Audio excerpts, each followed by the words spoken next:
क्योंकि अगर वो काम कर रहा है इसका मतलब है उसे रैश मिल रही है, इसका मतलब है उसे फूड मिल रहा है, इसका मतलब है कि उसकी सैलरी अच्छी है। ठीक है, तो वहां का बंदा आप चूज करें, उसे बोलें कि भाई जिस कंपनी में आप काम कर रहे हो उसी कंपनी का मुझे वर्क परमिट निकलवा दो। वो आप डील कैसे करते हो ये आप पे डिपेंड करता है। तो सबसे पहले अपने इलाके का बंदा देखें, मैं कहूंगा पहले अपने घर में किसी का देखें, यानी कोई चाचा मामा ताए को जानने वाला एजेंट हो। अगर नहीं है तो फिर अपने गली का देखें, गली का नहीं है तो फिर मोहल्ले का देखें, मोहल्ले का नहीं तो अपनी सिटी का देखें। जब आपको कोई एतमाद वाला बंदा मिल जाए उसके साथ बैठ के 250 का स्टाम्प होता है, स्टाम्प करवा लें। ठीक है, कि हम आपको इस तरह पैसे देंगे, अगर वीजा ना लगा ये होगा, वीजा लग गया तो ये होगा। ये बातें रहमान अस्सलातु वस्सलाम अलैका या सय्यदी या रसूलुल्लाह वला आलिका वस्सहाबिका या सय्यदी या हबीबल्लाह। अस्सलाम वालेकुम गाइस, उम्मीद करता हूं कि आप सब खैरियत से होंगे, मैं भी खैरियत से हूं। आज का जो हमारा टॉपिक है वो ये है कि क्या एजेंसी से काम करवाना चाहिए या एजेंट से काम करवाना चाहिए। तो इस पे मैंने बहुत सारे बंदों को ब्रीफ किया है, डेली बेस पे 2-2 घंटे की कॉल भी हो जाती है लोगों के साथ। ठीक है ना, तो मैंने सोचा यार डेली उनको समझाने से बेहतर है एक मैं वीडियो बना लूं, ताकि जब भी मेरे से कोई पूछे कि यार एजेंट से काम करवाऊं या एजेंसी से काम करवाऊं या कहां से काम करवाऊं, तो उनके लिए ये बेनिफिट उनको मिलता रहे। मैं सिंपली उनको लिंक दूं, वो क्लिक करें और मेरी वीडियो पे आएँ और वीडियो भी देख लें और साथ में उनको सारी जो नॉलेज है वो मिल जाए। तो वीडियो स्टार्ट करने से पहले आप सबसे गुजारिश है कि मेरे यूट्यूब चैनल को लाजमी तौर पर सब्सक्राइब करें और लाइक भी लाजमी किया करें। ठीक है, आप वीडियो देखते हो पूरी देखते हो, मैंने बहुत देखा माशाल्लाह जो मेरी ड्यूरेशन होती है वीडियो देखने की वो अच्छी आ रही होती है, लेकिन लाइक भी आप लाजमी कर दिया करें काइंडली। आपका तो कुछ नहीं जाएगा, आपने सिर्फ हिट बेल करना है और हमारा एक लाइक आ जाएगा, और सब्सक्राइब कर देंगे तो और भी बहुत ज़्यादा मेहरबानी हो जाएगी आपकी। तो वीडियो करते हैं अपनी स्टार्ट।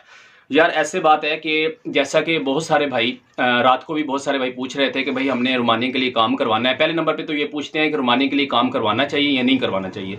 मैं ये कहूँगा कि रोमानिया के लिए काम करवाना चाहिए, लेकिन अगर आपके पास कोई ऑथेंटिक बंदा है या कोई अच्छी एजेंसी वाला बंदा आपके जानने वाला है या कोई एजेंट आपके जानने वाला है या कोई रोमानिया में आपके जानने वाला बंदा बैठा हुआ है। हम 3 टॉपिक पे बात करेंगे कि एजेंसी से काम करवाना है, एजेंट से काम करवाना है या रोमानिया में अपने किसी कजन चाचे ताए मामे दोस्त से काम करवाना है। ठीक है, तो हम सबसे पहले बात करेंगे एजेंसी वाले की।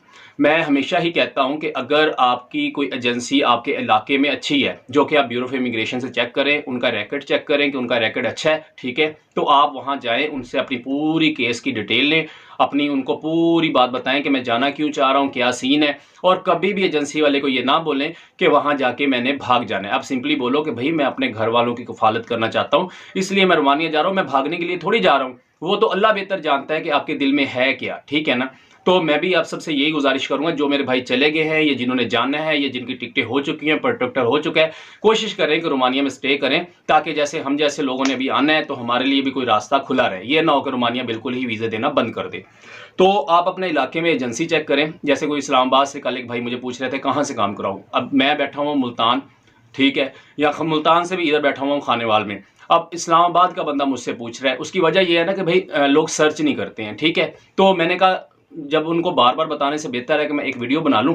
तो एजेंसी इतनी सारी हैं इस्लामाबाद में कि अगर मैं नाम लेना शुरू करूं तो कोई ढेर लग जाएगा। इतने ज़्यादा लोग इस्लामाबाद में बैठ के आई8 मरकज़ में बैठे हुए लोग, ठीक है, वो काम कर रहे हैं।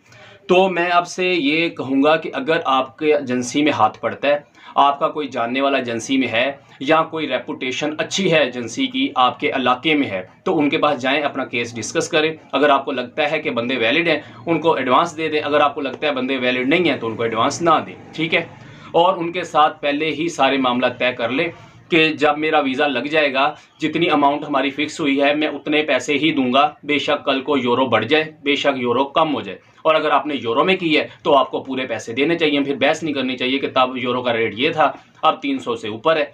ठीक है ना, तो पहले ही अपनी डील बनानी चाहिए। फिर बहुत सारे भाई पूछते हैं कि रान साहब मेरा वीज़ा रिजेक्ट हो गया है तो अब मेरे कितने पैसे कट होंगे। भाई ये जब आप पहले बैठते हो ना उस एजेंट के साथ, आप डील बनाते हो, तभी अपनी डील पूरी कर लिया करो। आया कि मैं पैसे कटवाऊंगा, आया कि मैं पैसे नहीं कटवाऊंगा। अगर कटवाऊंगा तो आप कितने पैसे काटोगे। अब आपका वीज़ा रिजेक्ट हो गया है तो अब आप पूछ रहे हैं, अब तो एजेंट की मर्जी है ना, वो जितने मर्जी पैसे काटे। ठीक है ना, तो ये पहले ही डील बनाया करो कि मैं वर्क परमिट पे इतने पैसे दूंगा, मैं एडवांस इतने दूंगा, मैं वीज़ा लगने के बाद इतने पैसे दूंगा, मैं टिकट होने के बाद इतने पैसे दूंगा, मैं फ्लाई होने से पहले इतने पैसे दूंगा। ये डिपेंड करता है जब आप केस देने जाते हो। सारे ही एजेंसियों वाले अच्छे होते हैं, कोई भी एजेंसी वाला बुरा नहीं होता। कोई भी ये नहीं चाहता कि हमारा जो क्लाइंट है वो बेरोजगार रहे या हमारा क्लाइंट जो दर बदर की ठोकरें खाए। ठीक है ना, तो वो कोशिश करते हैं, लेकिन अल्लाह की तरफ से भी कुछ आपके लक में होता है। कभी आप लेट हो जाते हो, कभी आपका जल्दी हो जाता है, कभी वीज़ा रिजेक्ट हो जाता है, कभी वीज़ा स्टैंप हो जाता है। तो अल्लाह के काम भी हैं कुछ, अल्लाह ताला जो करता है बेहतर करता है। तो एजेंसी वाले का मैंने आपको बता दिया। अगर तो कोई बातमाद एजेंसी वाला इदारा आपके इलाके में है, सबसे पहले उनके पास जाएं। अगर आपके सपोज इलाके में कोई एजेंसी नहीं है या कोई अदारा नहीं है, फिर आप अपने गली मोहल्ले का, इधर उधर का नहीं। ये नहीं कि अगर मुल्तान में बैठा हूँ तो मैं एजेंट देख रहा हूँ इस्लामाबाद का, ऐसा नहीं। आप एजेंट देखें फिर अपने इलाके का, अपने एरिए का, ऐसा बंदा जो कि पहले भी काम करवा चुका हो। यानी कि वो अपने आप से काम तो नहीं करेगा, वो किसी एजेंसी के साथ ही मिला होगा या उनके साथ उसका कोई गठबंधन होगा, कोई गठजोड़ होगा, तभी वो आपका काम करवाएगा ना। तो सबसे पहले अपने इलाके का बंदा देखें। मैं कहूँगा पहले अपने घर में किसी का देखें, यानी कोई चाचा मामा ताए को जानने वाला एजेंट हो। अगर नहीं है तो फिर अपने गली का देखें, गली का नहीं है तो फिर मोहल्ले का देखें, मोहल्ले का नहीं तो अपनी सिटी का देखें। जब आपको कोई एतमाद वाला बंदा मिल जाए, उसके साथ बैठ के 250 का स्टाम्प होता है, स्टाम्प करवा लें, ठीक है, कि हम आपको इस तरह पैसे देंगे, अगर वीज़ा ना लगा ये होगा, वीज़ा लग गया तो ये होगा। ये बातें पहले ही आप डिस्कस कर लेना, ठीक है। उसके बाद बात आ जाती है रोमानिया से मंगवाने की वर्क परमिट। भाई मेरे, अगर तो आपका कोई जानने वाला रोमानिया में है, आपका कोई क्लोज है जिस पे आप ट्रस्ट कर सकते हो, तो मैं कहूँगा ना एजेंसी के पास जाएं आजकल, ना एजेंट के पास जाएं। आप सिंपली तौर पे रोमानिया से ऐसा बंदा देखें जो कि वहाँ पे पहले ऑलरेडी काम कर रहा है किसी कंपनी में, ठीक है। क्योंकि अगर वो काम कर रहा है इसका मतलब है उसे रैश मिल रही है, इसका मतलब है उसे फूड मिल रहा है, इसका मतलब है कि उसकी सैलरी अच्छी है, ठीक है। तो वहाँ का बंदा आप चूज़ करें, उसे बोलें कि भाई जिस कंपनी में आप काम कर रहे हो उसी कंपनी का मुझे वर्क परमिट निकलवा दो। वो आप डील कैसे करते हो ये आप पे डिपेंड करता है। तो अगर आपका रोमानिया में कोई जानने वाला बंदा है या आपके किसी जानने वाले का जानने वाला उधर है, तो मैं कहूँगा आप उधर से काम करवाएं। उसका वजह ये बनेगा कि आपके पास जो वर्क परमिट है ना, जैसे एजेंसी वाले 6 महीने 5 महीने 8 महीने 9 महीने से लोग वेट कर रहे हैं वर्क परमिट के लिए, वो आपका वर्क परमिट 2 से ढाई महीने में, मैक्सिमम 2 से ढाई महीने में आपका आ जाएगा। ऐसे बंदों को मैं जानता हूँ जिनका 16 दिन में भी वर्क परमिट आया है रोमानिया से।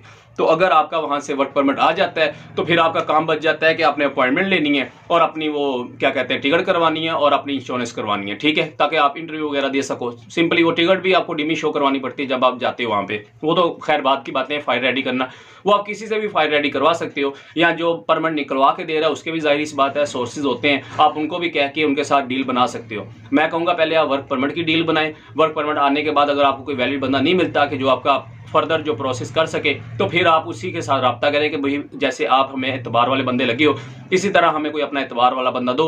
वो पाकिस्तान में कोई भी बंदा आपको दे देगा, या हो सकता है वो खुद भी आपकी फाइल रेडी करके आपको दे दे। ये इन केस मैंने बहुत सारे, कल एक भाई का इंटरव्यू हम ले रहे थे अपनी लाइव कॉल में, तो उसने भी मुझे बताया कि मेरे चाचू ने वहाँ से सारा प्रोसेस किया है, यानी कि पाकिस्तान से उसने कुछ नहीं करवाया, सारा प्रोसेस उसका रोमानिया से आया, वर्क परमिट रोमानिया से आया, फाइल उसकी रेडी होके रोमानिया से आई है, ठीक है ना। तो मैं आपको सजेस्ट करूंगा कि वहाँ का बंदा देखें, वहाँ का बंदा देखने के बाद अपना प्रोसेस करवाएं। इंशाल्लाह आपके टाइम की बचत होगी और आपको एक जो है ना सिक्योरिटी मिल जाएगी कि मैं ऐसी कंपनी में जा रहा हूँ जो कि वहाँ पे टैक्स पेयर है,